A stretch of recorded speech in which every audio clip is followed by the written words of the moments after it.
प्रार्थना करें। त्रिएक परमेश्वर पिता पुत्र पवित्र आत्मा के नाम में आमीन। हे सर्वशक्तिमान परमेश्वर, हम तेरा धन्यवाद करते हैं।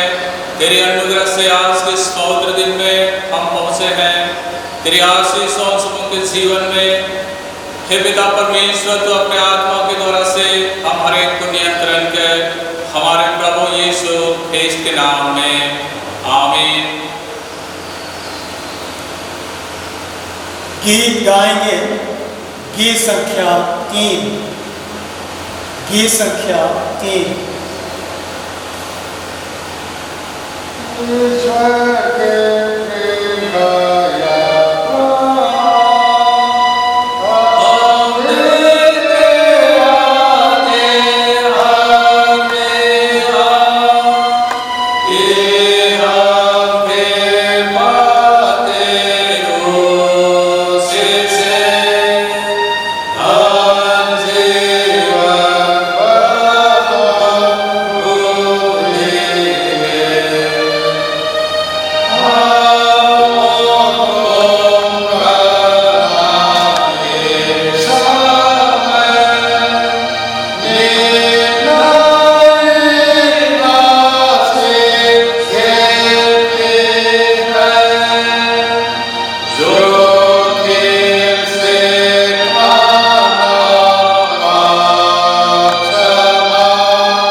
हम शुद्धता की प्रार्थना एक साथ कहें। हे सर्वशक्तिमान परमेश्वर, तेरे समुख सबके हृदय खुले हैं, तो सबकी अभिलाषाओं को जानता है और तुझसे कोई भेद छिपा नहीं है।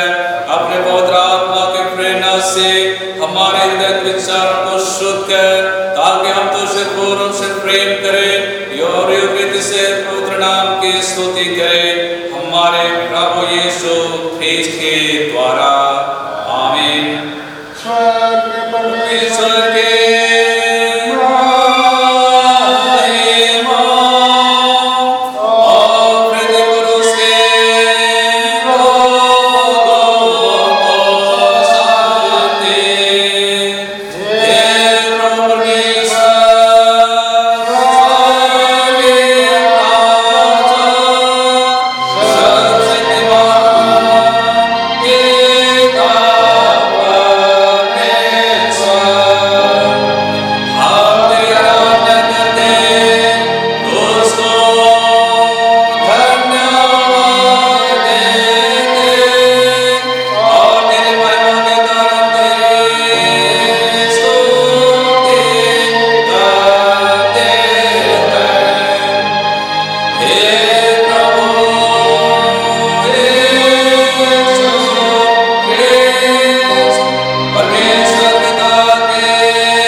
पवित्र आत्मा के अवतरण वर्ग के पश्चात दूसरा प्रभुवार है, हम इसके लिए प्रार्थना चढ़ाएं।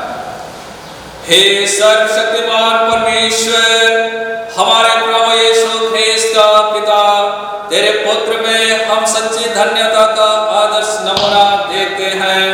हम तुझसे प्रार्थना करते हैं कि तू हमें उसके स्वरूप में नया जीवन प्रदान कर, ताकि हम उसके आज्ञा पालन के मार्ग पर चलते हुए उसकी अनंत धन्यता में संभागी होने पाए। उसी के द्वारा जो तेरे और पवित्र आत्मा के साथ एक परमेश्वर अब और सदा जीता और राज करता है। आमीन। हम इस महामारी कोरोना से छुटकारा के लिए प्रार्थना चढ़ाएं। हे सर्वशक्तिमान और दयावान परमेश्वर, तू जो जीवन और मृत्यु का प्रभु है, इस भयानक कोरोना रोग और काल के समय हम नम्रता से तेरी ओर अपनी आंखें उठाते हैं और हमें बचाने की भरोसा रखते हुए तुझसे विनती करते हैं कि तू हमें इस संकट से छुड़ा और अपने लोगों को ऐसे स्वस्थ और शक्ति दे। तू संत नम्र और धन्यवादित मन से तेरी सेवा करे, हमारे प्रभु यीशु ख्रीस्त के द्वारा। आमीन। हम बीमार जनों को अपनी प्रार्थना में स्मरण करें। हे सर्वशक्तिमान पिता, जीवन और आरोग्यता के दाता, हम विनती करते हैं कि सब रोगियों पर दया दृष्टि कर, विशेषकर उन पर जिनके लिए हमारी प्रार्थना सही गई है, उन पर और उनकी सेवा करने वालों पर अपने आशीष सुनने। ऐसा कि यदि तेरी इच्छा हो तो तन और मन में चंगे हो जाए और तेरे पवित्र कलीसिया में तेरा धन्यवाद करें, हमारे प्रभु यीशु ख्रीस्त के द्वारा। आमीन। हम सुसमाचार प्रचार के लिए प्रार्थना चढ़ाएं।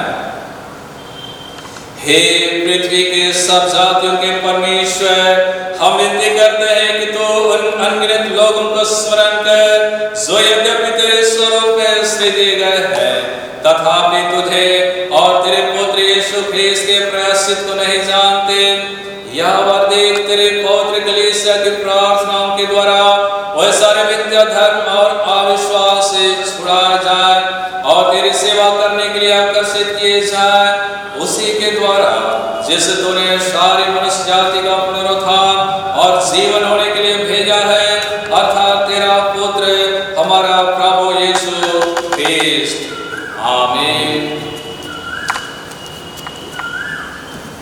आज के लिए ठहराया हुआ पहला पाठ यशायाह नबी का पुस्तक 61 अध्याय उसके पहले पद से चौथे पद और 8 और 9 पद। यशायाह नबी का पुस्तक 61 अध्याय 1 से 4 और 8 और 9 पद।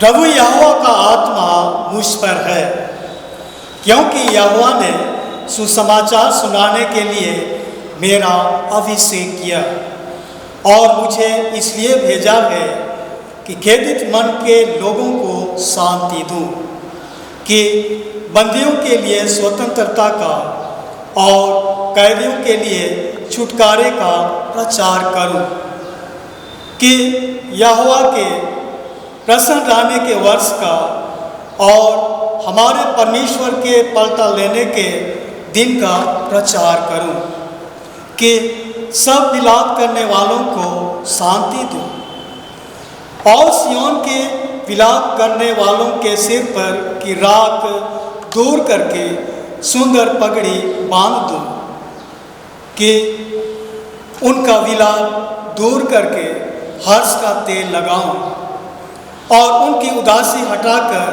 यश का ओढ़ना ओढ़ाऊं, जिससे वे धर्म के बांझ वृक्ष और यहोवा के लगाए हुए कहलाएं और जिससे उसकी महिमा प्रकट हो। तब वे बहुत काल के उजड़े हुए स्थानों को फिर से बसाएंगे पूर्व काल से पड़े हुए खंडारों में वे फिर घर बनाएंगे। उजड़े हुए नगरों को जो पीढ़ी से पीढ़ी उजड़े हुए हो, वे फिर नए सिरे से बसाएंगे।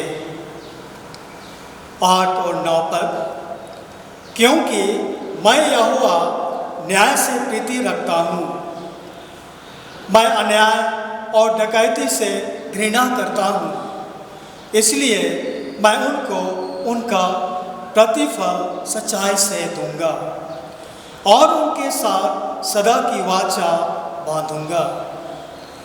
उनका वंश जाति जाति में और उनकी संतान देश देश के लोगों के बीच प्रसिद्ध होगी। जितने उनको देखेंगे पहचान लेंगे कि यह वह वंश है जिसको परमेश्वर ने आशीष दी है। यहाँ पर पहला पाठ समाप्त होता है। यह परमेश्वर का पवित्र वचन है। आज के लिए ठहराया हुआ दूसरा पाठ वचन जो पत्र वचन से है, कुरिन्थियों के नाम पौलुस प्रेरित की दूसरे पत्री 6वां अध्याय और उसके 3 पद से 10वें पद तक। कुरिन्थियों के नाम पौलुस प्रेरित की दूसरी पत्री 6वां अध्याय और उसके 3 पद से 10वें पद तक।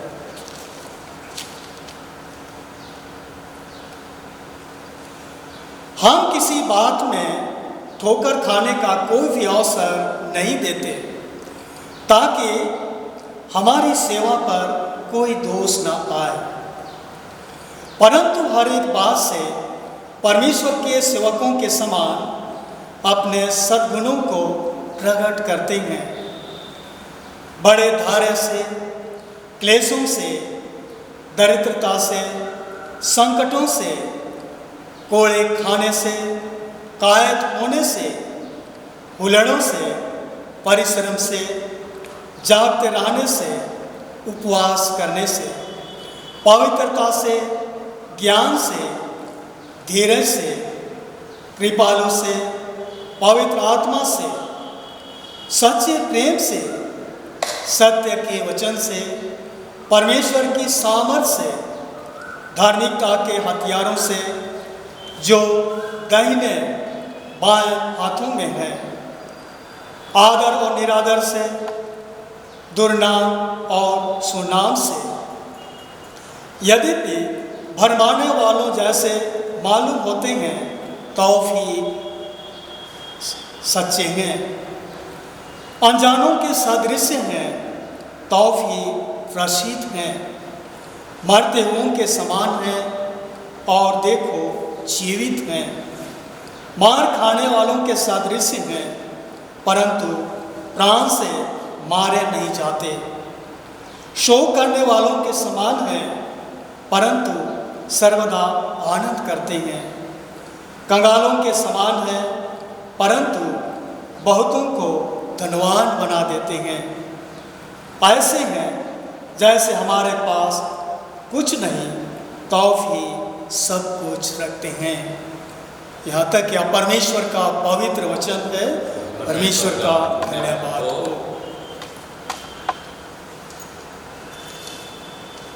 गीत गाएंगे, गीत संख्या 209 209। Oh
प्रभु आप सबों के साथ रहे। आपके साथ में रहे। पवित्र सुसमाचार, पवित्र मत्ती रचित सुसमाचार 5वां अध्याय और उसके पहले पद से पवित्र सुसमाचार आरंभ होता है। हे प्रभु यीशु ख्रीस्त तेरी महिमा हो। पवित्र सुसमाचार, पवित्र मत्ती रचित सुसमाचार 5वां अध्याय और उसके पहले पद से। वह इस भीड़ को देखकर पहाड़ पर चढ़ गया और जब बैठ गया तो उसके चेले उसके पास आए और वह अपना मुंह खोलकर उन्हें यह उपदेश देने लगा। धन्य है वे जो मन के दीन हैं, क्योंकि स्वर्ग का राज्य उन्हीं का है। धन्य है वे जो शोक करते हैं, क्योंकि वे शांति पाएंगे।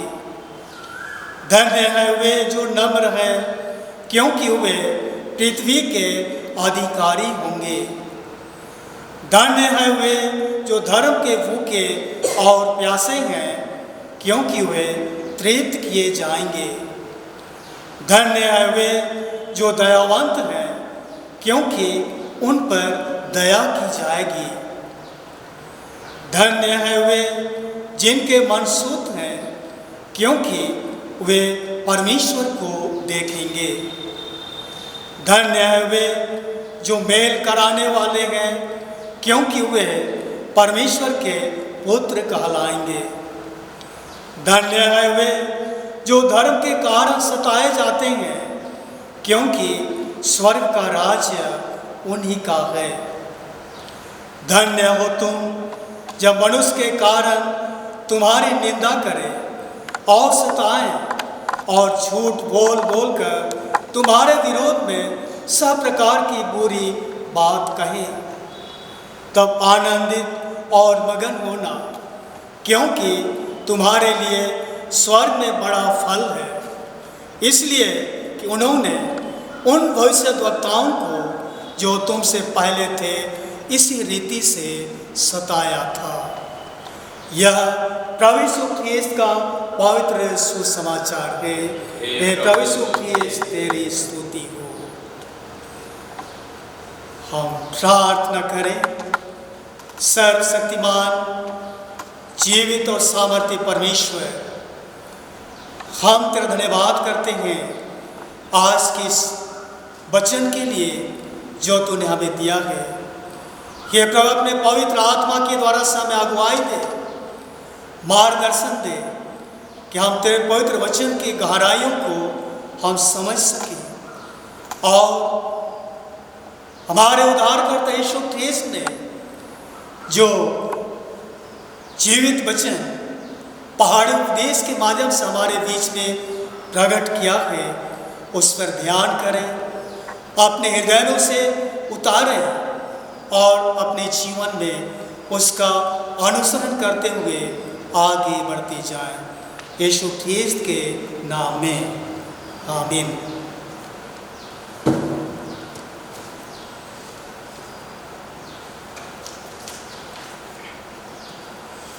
आइए हम परमेश्वर का धन्यवाद करें, परमेश्वर की स्तुति करें, उसकी महिमा करें कि परमेश्वर ने पुनः आज हम सबों को यह अवसर दिया है, यह समय दिया है, यह जीवन दिया है कि परमेश्वर के जीवित वचन जो प्रभु यीशु ख्रीस्त के द्वारा से पहाड़ी उपदेश के माध्यम से हमें दिया है, उस पर हम ध्यान करें ताकि हमारा यह जीवन इस भौतिक संसार में होकर के हम आत्मिक जीवन के लिए भी उसका अनुसरण करते हुए अपने हृदय में उसे बनाए रखें। आज के विषय के अनुसार प्रभु यीशु ख्रीस्त हमें बताते हैं कि वास्तव में कौन सुखी है या कौन धन्य है। कहने का तात्पर्य यह है कि इस जगत में हम परमेश्वर की दृष्टि में कैसे धन्य और सुखी बन सकते हैं। प्रभु यीशु ख्रीस्त ने आज के इन उपदेश के माध्यम से, इन पहाड़ी उपदेश के माध्यम से हम सबों को समझाने का प्रयास किया है कि हम इस संसारिक जीवन में होकर किस तरह से आत्मिक जीवन की यात्रा में परमेश्वर के वचन के माध्यम से अगुवाई प्राप्त करके हम आगे बढ़ें।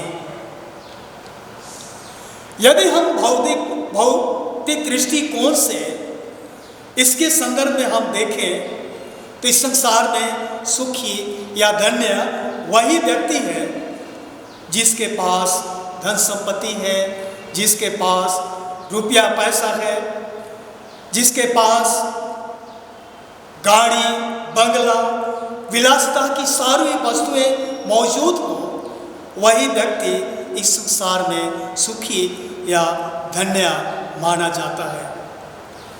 परंतु प्रभु यीशु ख्रीस्त के वचन के अनुसार, शिक्षा के अनुसार इसके संदर्भ में बाइबल हम सबों को बताती है कि किसी धनवान की भूमि में बड़ी उपज हुई, तब वह अपने आप से वह कहा, तेरे पास बहुत वर्षों के लिए धन रखी है, चायन कर खा पी सुख से रह।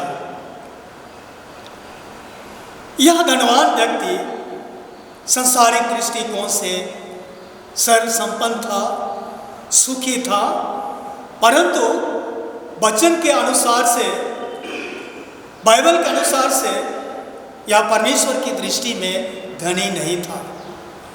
परमेश्वर की दृष्टि में या योग्य व्यक्ति नहीं था, भाग्यशाली नहीं था, परमेश्वर की दृष्टि में गरीब और कंगाल के समान था। प्रियो, परमेश्वर के समक्ष धन्य या भाग्यशाली बनने के लिए यह पहाड़ी उपदेश यीशु ख्रीस्त ने हमें दिया है। प्रभु का यह उपदेश हम सबों के लिए एक मूल मंत्र के समान है। पहाड़ी उपदेश के संबंध में महात्मा गांधी जी ने कहा, मुझ पर उसका उपदेश बहुत ही असर किया। उसने कहा, प्रभु यीशु का पहाड़ी उपदेश का मुझ पर बहुत ही अच्छा प्रभाव पड़ा, क्योंकि उसमें धर्म है, उसमें त्याग है, और इस बात को मैंने स्वीकार किया, क्योंकि प्रभु के इस पहाड़ी उपदेश में हमारे लिए परमेश्वर के उद्धार की योजना है। यदि हम परमेश्वर के राज की या परमेश्वर के राज जाने की इच्छा या लालसा रखते हैं, स्वर्ग में प्रवेश करना चाहते हैं, परमेश्वर की उपस्थिति में रहना चाहते हैं, तो इन उपदेशों के माध्यम से हमें जो शिक्षा मिलती है उसका अनुसरण करना आवश्यक है। प्रभु के द्वारा दिए गए धन्य वचनों के अनुरूप हम सबों को आचरण करना होगा। इन नैतिक शिक्षाओं को हमें अपने जीवन के द्वारा सच प्रमाणित करना होगा। मसीह में प्रिय भाइयों और बहनों, बाइबल बताती है, एक बार प्रभु यीशु ने शास्त्रियों और फरीसियों से कहा था, यदि तुम्हारी धार्मिकता शास्त्रियों और फरीसियों की धार्मिकता से बढ़कर ना हो तो तुम स्वर्ग के राज में कभी प्रवेश करने ना पाओगे। शास्त्र के इस वचन के संदर्भ में यीशु का यह उपदेश हमारे लिए एक कुंजी के समान है, हम सबों के लिए एक कुंजी के समान है। क्योंकि यदि आज हमारी धार्मिकता शास्त्रियों और फरीसियों की धार्मिकता से बढ़कर ना हो, हम परमेश्वर के राज में अर्थात स्वर्ग में प्रवेश नहीं करने पाएंगे। अतः हम सबों को आवश्यक है कि अपने जीवन के द्वारा सच्ची धार्मिकता के गुण प्रभु के समक्ष हमें प्रकट करना चाहिए। प्रियो, यीशु का यह शिक्षा हमारे लिए कुंजी है। स्वर्ग के द्वार हम इस कुंजी के माध्यम से हम खोल सकते हैं, क्योंकि शास्त्र हमें ज्ञात कराता है कि शास्त्री और फरीसी के जीवन में आज्ञाओं या व्यवस्थाओं के प्रति मात्र दिखावटी था, अर्थात बाहरी धार्मिकता उनके जीवन में थी। आज उनके समान हमें दिखावटी बढ़ने की आवश्यकता नहीं है। हमें सच्ची धार्मिकता को अपने जीवन के द्वारा से प्रकट करना है।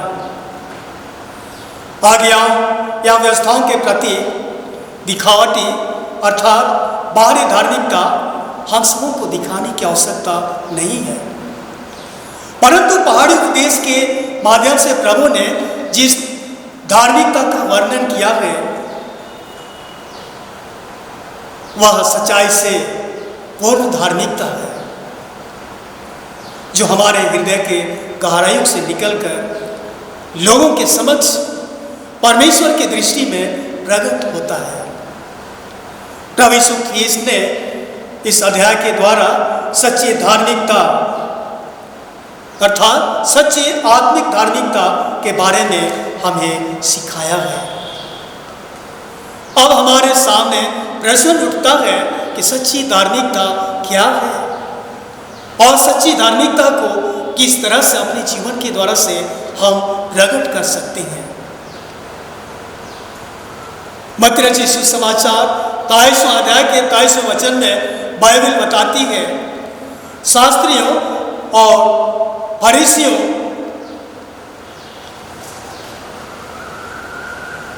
अपने जीवन में केवल विधि व्यवस्था पूरा करने में आगे रहते थे।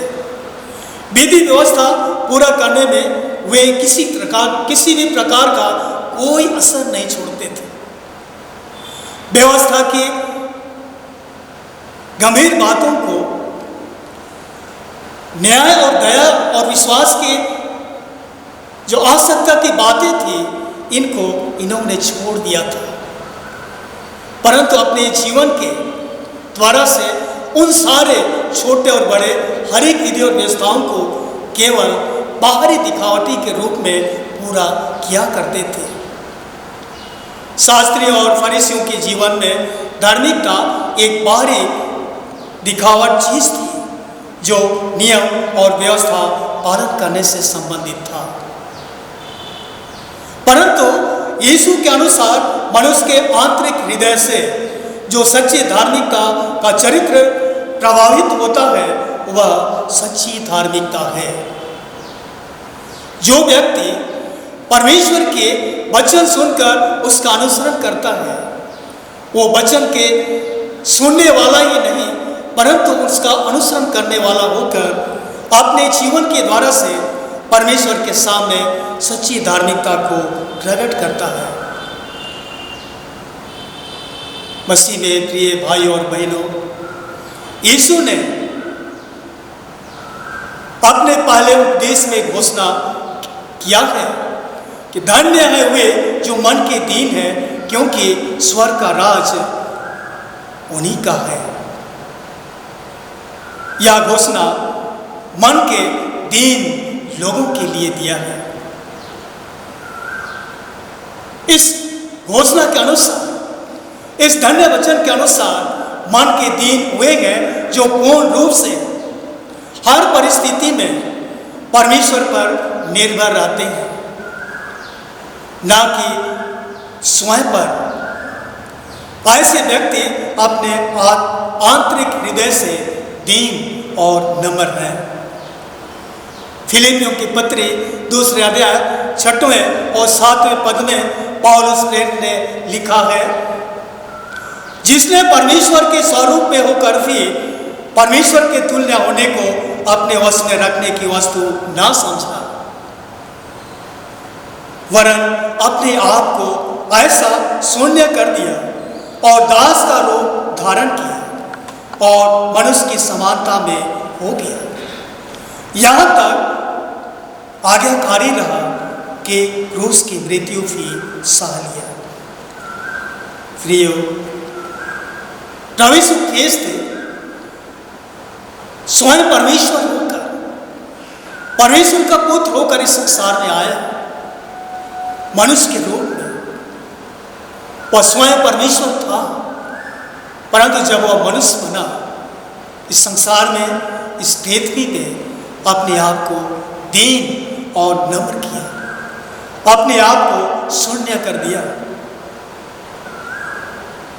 परंतु आज इस प्रकार का विचार संसार के लोगों को विस्तृत लगता है। इस प्रकार के व्यवहार को, दीन और नम्रता के व्यवहार को आज स्वीकार नहीं करते, क्योंकि वर्तमान समाज ऐसा समाज है जहां पर लोग अपने आप को कमजोर या नीचा दिखाना नहीं चाहते, अपने आप को ऊंचा दिखाना चाहते हैं, अपने आप को बड़ा बनाना चाहते हैं। मन की दीनता को आज के समाज में अवगुण माना जाता है। प्रियो, प्रभु यीशु इस जगत में इसी उद्देश्य से आया कि संसार में लोगों के बीच से इस प्रकार के हर एक कुरीतियों को वह दूर करे। आज कोई भी व्यक्ति, चाहे बड़ा क्यों ना हो, चाहे छोटा क्यों ना हो, महान व्यक्ति या उस पद पर आसान व्यक्ति भी मन के दीन हो सकते हैं। प्रभु यीशु ख्रिस्त के धन्य वचन के इन उपदेशों को अपने जीवन में स्वीकार करते हुए, उसका अनुसरण करते हुए, जो व्यक्ति मन के दीन होते हैं वो अपने जीवन में धन संपत्ति, महानता, पद, सत्ता, इन सारे प्रलोभनों को त्याग कर पूर्ण रूप से परमेश्वर के राज के लिए अपने आप को समर्पित कर देता है, अपने आप को उसके हाथों में दे देता है और परमेश्वर के समक्ष भाग्यशाली बन जाता है। प्रभु यीशु ख्रिस्त ने कहा, धन्य है वे जो सो करते हैं, वे शांति प्राप्त करेंगे। धन्य है वे जो नम्र हैं, वे पृथ्वी के अधिकारी होंगे। धन्य है वे जो धर्म के भूखे प्यासे हैं, क्योंकि वे प्रेरित किए जाएंगे। मसीह में प्रिय, ये वचन मनुष्य के इस संसारिक जीवन में आने वाले दुख, तकलीफ, उतार चढ़ाव के बारे वर्णन नहीं करता है, जिसके लिए हम मनुष्य शोक करें या विलाप करें। परंतु परमेश्वर की दृष्टि में यह ऐसा सुख है जिसका अनुभव कोई भी व्यक्ति प्रभु यीशु ख्रिस्त के साथ अपनी संगति करने के कारण करता है। जो व्यक्ति परमेश्वर के दृष्टिकोण में, परमेश्वर के वचन के अनुकूल, उसके अनुरूप जीवन जीता है और परमेश्वर की दृष्टि में किसी कारण कोई बात चूक जाता है, तब वह परमेश्वर के करीब आकर शोकित होता है, दुखित होता है, क्लेशित होता है। धर्मशास्त्र में एक सुंदर, एक उत्तम उदाहरण हमें दी गई है। पवित्र लूका रचित सुसमाचार 18 अध्याय में हम वचन में पढ़ते हैं, परंतु चुंगी लेने वाले दूर खड़े होकर स्वर्ग की ओर आंखें उठाना भी ना चाहा, वरन अपनी छाती पीट पीट कर कहा, हे परमेश्वर मुझ पापी पर दया कर। या चुंगी लेने वाला अपने जीवन के हर एक पापियों को स्मरण करते हुए परमेश्वर की उपस्थिति में आता है, अपने पापों के लिए खेदित होता है, क्लेशित होता है और वो प्रार्थना करता है, निवेदन करता है कि मुझ पर दया कर। वो अपने आप को दीन किया, नम्र किया, अपने आप को छोटा बनाया। प्रियो, केवल पाप के लिए दुखी नहीं होना है, परंतु संसार के उन लोगों के भयंकर दशा जो आज परमेश्वर से दूर है, परमेश्वर की संगति से अलग है, लोगों के द्वारा सच्चे उद्धारकर्ता का तिरस्कार किया जाता है, लोग परमेश्वर के अनुग्रह को इनकार करते हैं। ऐसे लोगों के लिए खेदित होने की आवश्यकता है और खेदित मन होकर उन्हें परमेश्वर के करीब लाने के लिए प्रयास करना है। तब आने वाले दिनों में हम ऐसा करने वाले परमेश्वर की शांति को प्राप्त कर सकते हैं। आज हम अपने पापों को इस जीवन में जो करते हैं छिपाने का प्रयास करते हैं और यह निश्चित रूप से परमेश्वर की दृष्टिकोण में गलत है। आज हम अपने पापों के लिए शोकित होना है, पश्चाताप करना है और नम्र होकर परमेश्वर के अधीन होना है। नम्रता या दीनता हमारे लिए दुर्बलता का कारण नहीं है, कमजोरी का यह कारण नहीं है। बाइबल हम सबको बताती है, मूसा पृथ्वी पर के रहने वाले सब मनुष्यों से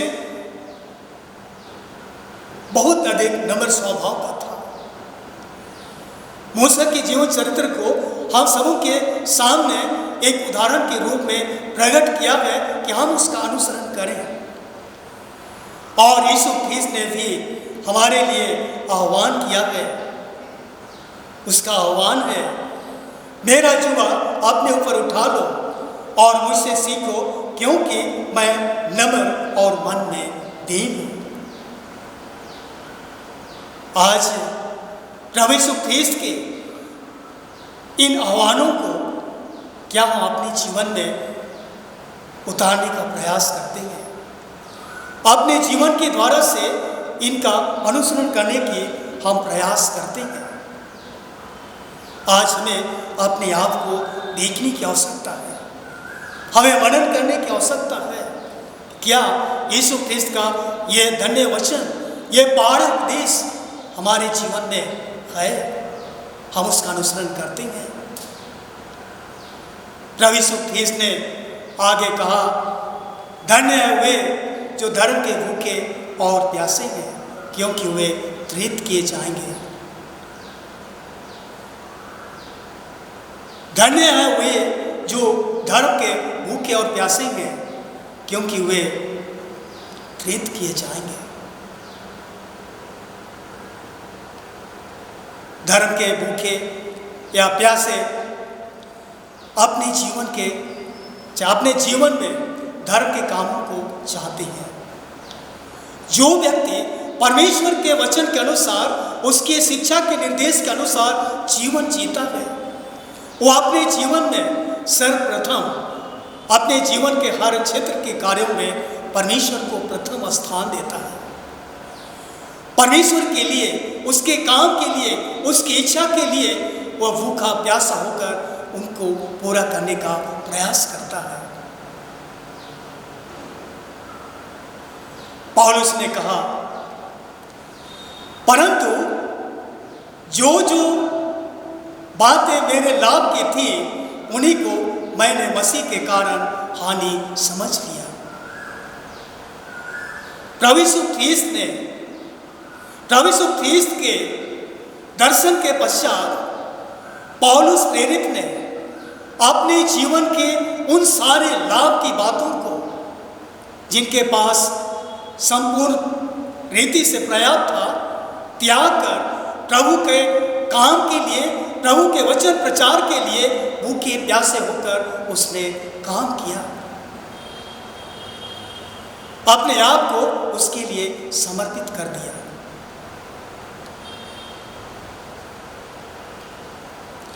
ऐसे लोगों के जीवन में परमेश्वर के लिए एक ऐसी प्यास है जिसे पृथ्वी का कोई भी धारा प्रेरित नहीं कर सकती है। ऐसे लोगों के जीवन में ऐसी भूख है जिसे मसीह ही प्रेरित कर सकता है।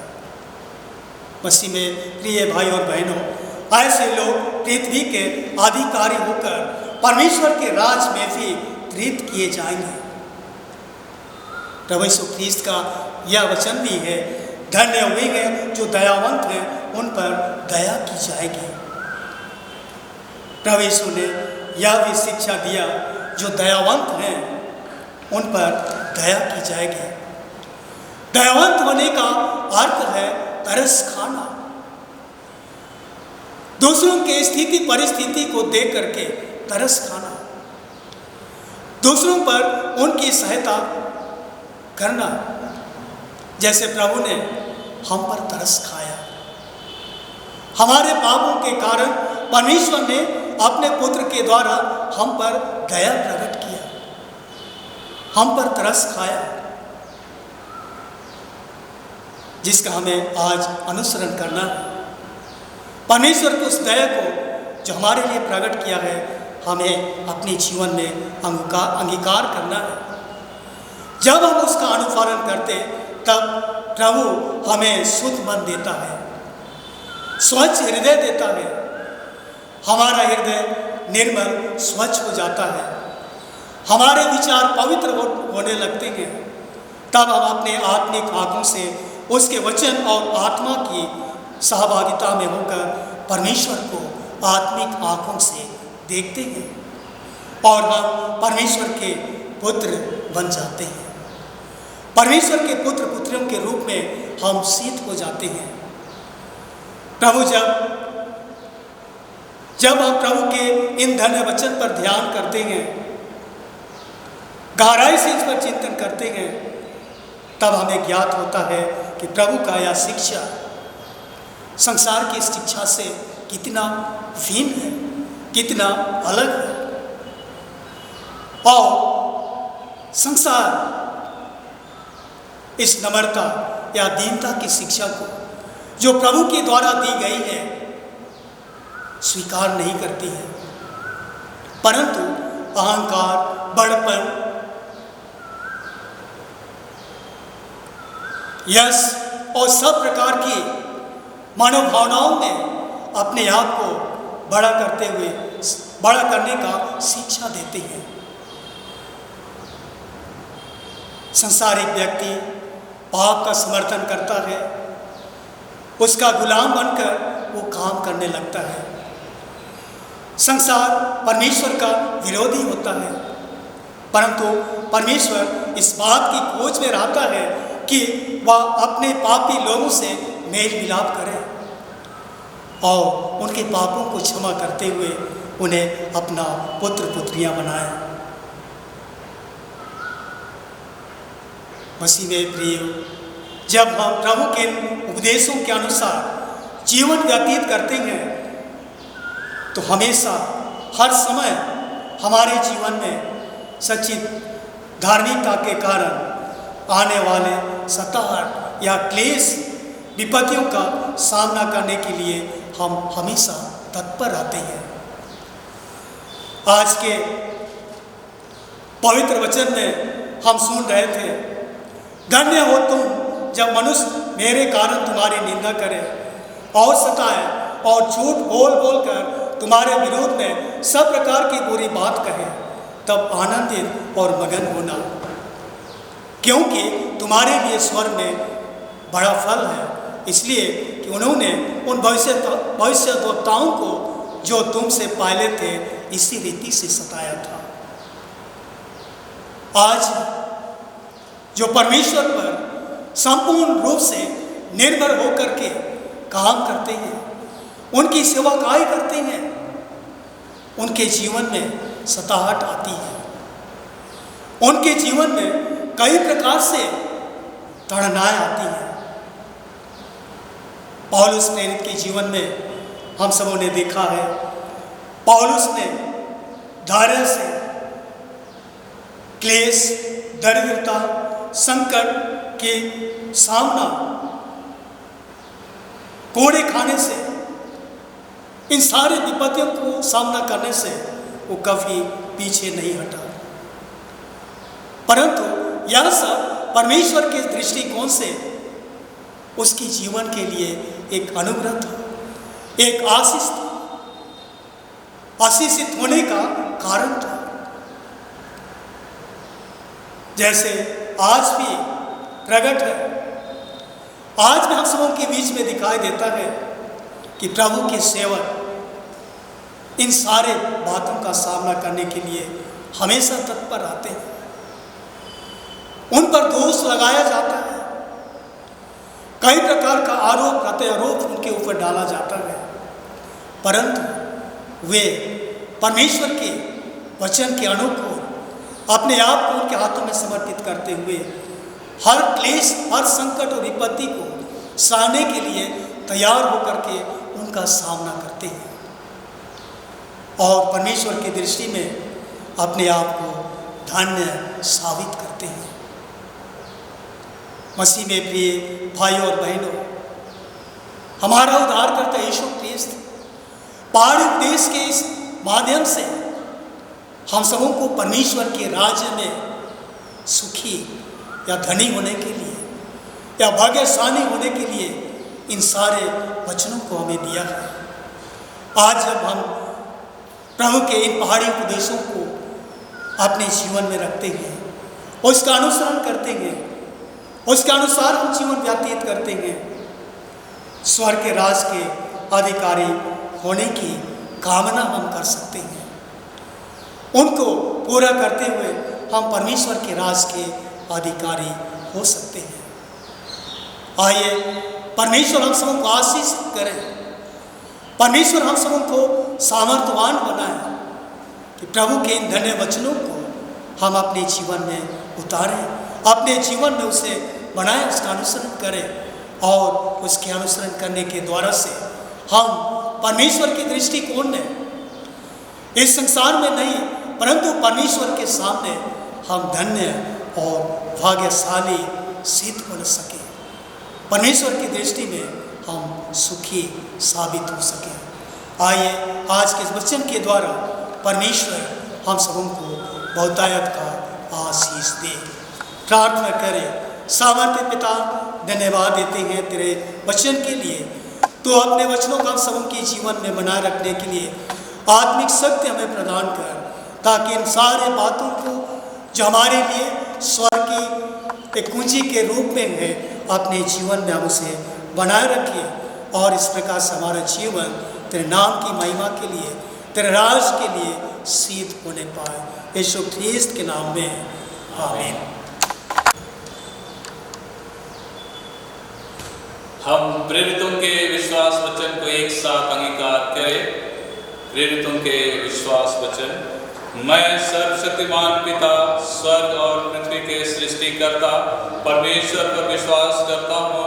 मैं उसके इकलौते पुत्र हमारे प्रभु यीशु ख्रीस्त पर विश्वास करता हूँ। वह पवित्र आत्मा के सामर्थ्य से गर्भ में आया और कुमारी मरियम से जन्मा। उसने पोंतुस पिलातुस के शासन में दुख भोगा। वह क्रूस पर चढ़ाया गया, मरा और गाड़ा गया और मृतों के लोक में उतरा। तीसरे दिन वह जी उठा। वह स्वर्ग पर चढ़ गया और पिता के दाहिने ओर विराजमान है। वह जिंदा मर्दों का न्याय करने को फिर आएगा। मैं पवित्र आत्मा पर, पवित्र सालों के कलीसिया पर, संतों की संगति, पापों की क्षमा, देह के पुनरुत्थान और अनंत जीवन पर विश्वास करता हूँ। आमीन। अब हम समस्त मानव जाति के लिए प्रार्थना करें और अपनी प्रार्थनाओं को प्रभु यीशु ख्रीस्त के निरंतर निवेदन के साथ साथ अर्पण करें। हम प्रार्थना करें।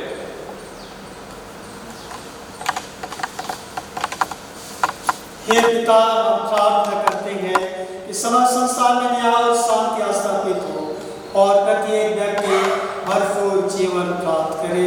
हे दयावान प्रभु, हमारी प्रार्थना उन सब लोगों के लिए जो गांव शहर और नगर में रहते हैं, उन सब बातों को दूर करने के लिए जिनसे आपसी फूट और झगड़े होते हैं, और हमारे देश में सच्ची एकता की बढ़ती के लिए हे दयावान प्रभु, हमारी प्रार्थना सुन। उन सब लोगों के लिए जो कृषि उद्योगों के व्यापार में लगे हुए हैं, सामंतों और कारीगरों के लिए, और उन सब के लिए भी जो अपनी सेवा से हमारी आवश्यकताओं की पूर्ति करते हैं, हे दयावान प्रभु, हमारी प्रार्थना सुन। अध्यापकों और छात्र छात्राओं, वैज्ञानिकों, लेखकों, कलाकारों और उन सब व्यक्तियों के लिए जो अन्य लोगों के विचारों और भावनाओं को प्रभावित करते हैं, हे दयावान प्रभु, हमारी प्रार्थना सुन। उन सब लोगों के लिए जो दुखी हैं, बेरोजगार हैं, भूखे प्यासे हैं, दरिद्र और दलित हैं, बीमार और वृद्धाश्रम हैं, और उन सब व्यक्तियों के लिए जो ऐसे लोगों की सेवा और सहायता करते हैं, हे दयावान प्रभु, हमारी प्रार्थना सुन। हमारे धरती देशों के सब शासकों के लिए, विशेषकर हमारे देश के राष्ट्रपति श्री रामनाथ कोविंद, प्रधानमंत्री श्री नरेंद्र मोदी, इस झारखंड राज्य के राज्यपाल श्रीमती द्रौपदी मुर्मू और मुख्यमंत्री श्री हेमंत सोरेन, और उनके लिए भी जो लोगों पर किसी प्रकार का अधिकार रखते हैं, हे दयावान प्रभु, हमारी प्रार्थना सुन। संपूर्ण मसीह समाज की एकता और मेल मिलाप के लिए और समस्त संसारों की गवाही और सेवा कार्य के लिए, हे दयावान प्रभु, हमारी प्रार्थना सुन। भारत में तेरी समस्त के लिए उसकी परिषदों तथा विशेषकर हमारे मॉडरेटर महामहिम बिशप फीसीसी, दक्षिण भारत की कलीसिया के मॉडरेटर महामहिम बिशप थॉमस के उमर, और महात्मा कलीसिया के मेट्रोपॉलिटन बिशप डॉक्टर जोसेफ मान, और हमारे बिशप बीवी वास के, और तेरे कलीसिया के समानाधार सेवकों के लिए तो ये सच्चाई और लगन से तेरी सेवा करे, हे दयावान प्रभु, हमारी प्रार्थना सुन। यह वर दे कि तेरे उस भक्तों के साथ जिन्होंने अपने जीवन में तेरी निष्ठापूर्वक सेवा की है, हम भी तेरे राज के नित्य आनंद में संभागी हो सके, हे दयावान प्रभु, हमारी प्रार्थना सुन। हे स्वर्गीय पिता, अपने राज से प्रकट कर और हमारी प्रार्थनाओं को सुन। हम तेरे पुत्र अपने प्रभु उद्धार करता यीशु ख्रीस्त नाम से हम मांगते हैं, आमीन। प्रिय भाइयों और बहनों, हमारे प्रभु यीशु ख्रीस्त ने कहा है, प्रभु हमारा परमेश्वर ही एकमात्र प्रभु है।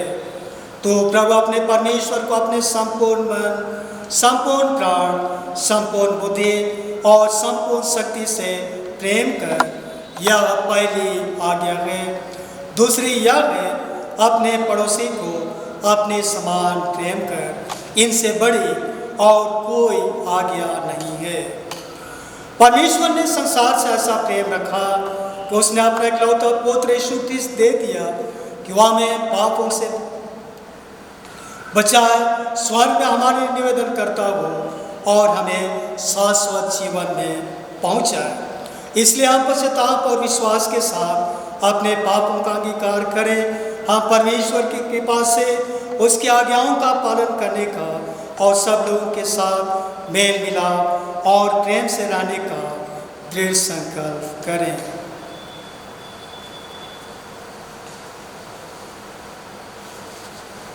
हम एक साथ प्रार्थना करें। हे सर्वशक्तिमान परमेश्वर, हमारे स्वर्गीय पिता, हमने मन वचन और कर्म से तेरे विरोध और एक दूसरे के विरोध पाप किया है।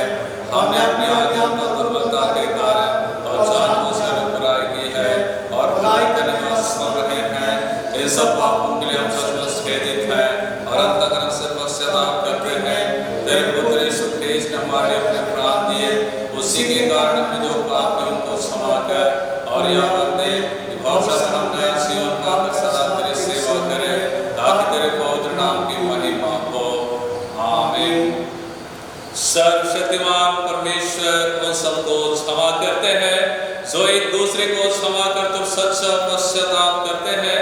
वह हम पर दया करे, हमारे सब पापों को क्षमा करे, उन सब में छुटकारा दे, सब भले कामों में हमें स्थिर और सबल करे और शाश्वत जीवन में बनाए रखे, हमारे प्रभु यीशु ख्रिस्त के द्वारा। आमीन। हम शांति अभिवादन के लिए खड़े हो जाएं। हम सब मिलकर प्रेज कीते हैं। हम सब ने एक आत्मा द्वारा एक देह में बपतिस्मा लिया है। हम ऐसे कार्य में संलग्न रहे जिनसे शांति मिलती और एक दूसरे का निर्माण होता है। प्रभु की शांति सदा आप सबके साथ रहे।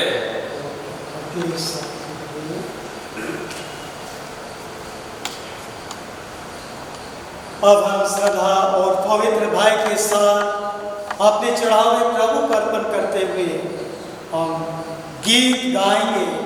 गीत संख्या 157 157।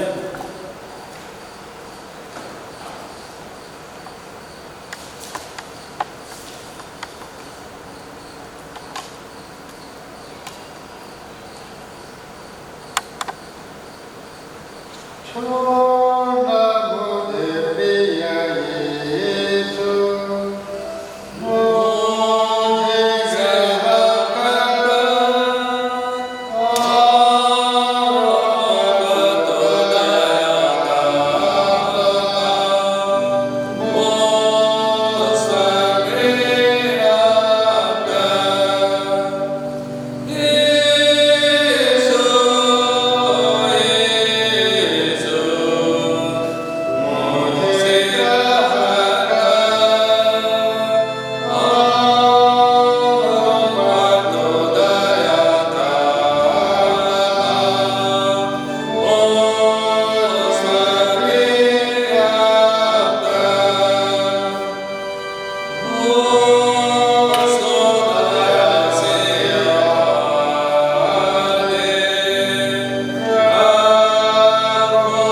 जीवन में तो परम्पार आशीष देता है। उन्हीं आशीषों को हम पाकर के इस दान के रूप में अर्पण किए हैं। जिन मुठियों ने इस दान को अर्पण किया है उनके जीवन में तेरी अपरंपार आशीष होने पाए और यह दान तेरे उत्तम कार्यों के लिए अलग किया जाए और इस दान के द्वारा से तेरे सुसमाचार प्रचार के कार्य में यह दान लाया जाए। हे प्रभु, हर एक के जीवन को तो अपने आशीष से भरपूर कर, यीशु ख्रिस्त के नाम में आमीन। हम प्रभु की प्रार्थना एक साथ कहें। हे हमारे पिता, तू जो स्वर्ग में है, तेरा नाम पवित्र माना जाए, तेरा राज आए, तेरी इच्छा जैसे स्वर्ग पूरी होती है वैसे इस पृथ्वी पर भी हो। हमारे दिन की रोटी आज हमें दे, हमारे अपराधों को क्षमा कर जैसा हमने अपने अपराधियों को क्षमा किया है। हमें परीक्षा में ना डाल परंतु बुराई से बचा, क्योंकि राज, प्रताप और महिमा अब सर्वदा तेरे ही है। आमीन। हम जन्मदिन के लिए और शादी सालगिरह के लिए और बीमार से चंदा प्राप्त करने के बाद और इस महाकोरोना से बचे हुए लोगों के लिए हम प्रार्थना चढ़ाएं। हे परमेश्वर, तेरा धन्यवाद करते हैं जिनका जन्मदिन इन दिनों में था, तो आप ही ने उनको अपने सुरक्षा में रखा और पुनः एक नए जीवन, नए साल, नए वर्ष में उन सारे लोगों को ले पहुंचाया है।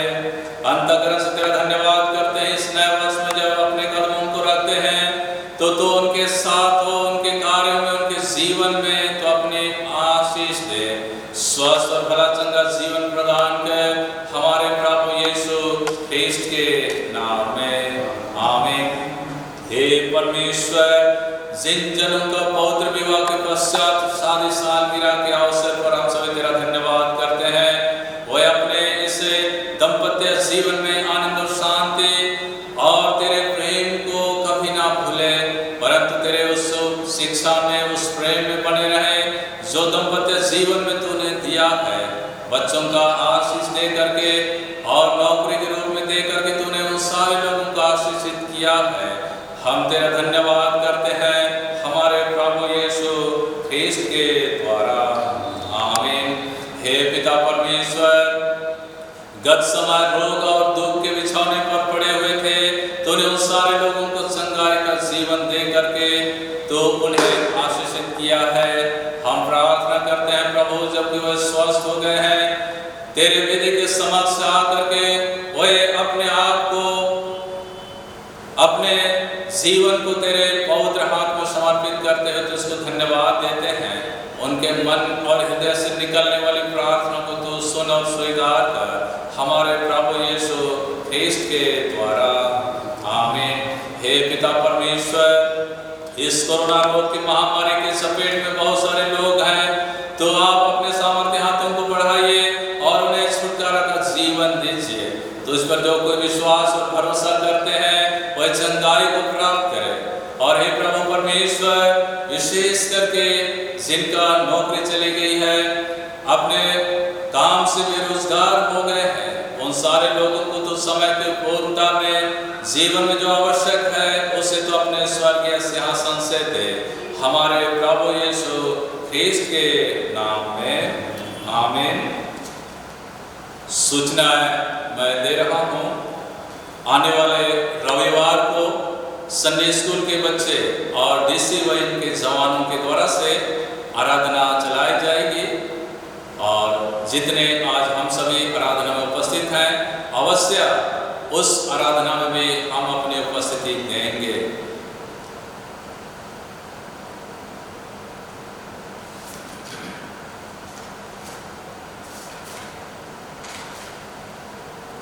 परमेश्वर की शांति जो सारे समय से परे है, परमेश्वर का और उसके पुत्र हमारे प्रभु यीशु ख्रिस्त के ज्ञान और प्रेम में आपके विचारों को सुरक्षित रखे।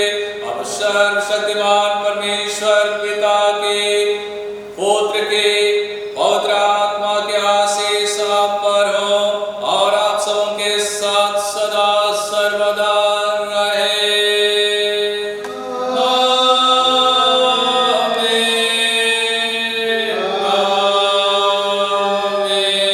आमीन।